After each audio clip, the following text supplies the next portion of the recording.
How on earth are people brave enough to hitchhike? 8 months ago, I dropped my wallet on the side of a road while walking the length of Georgia and Armenia, and I realized the only way to get back to it before dark was to hitchhike. And so, with a shake in my knees and a sick feeling in my stomach, I stuck out my thumb as a car came over the rise, and it didn't stop.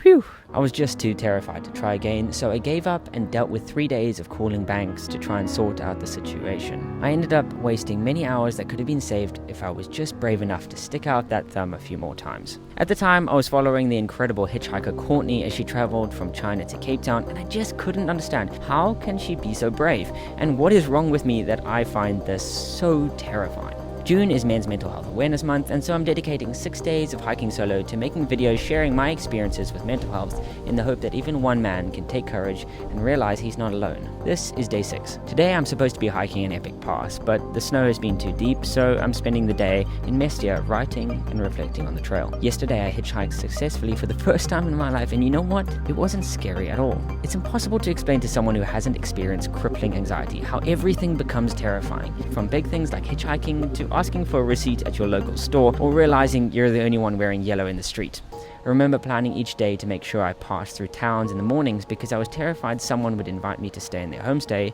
if I passed through in the afternoon.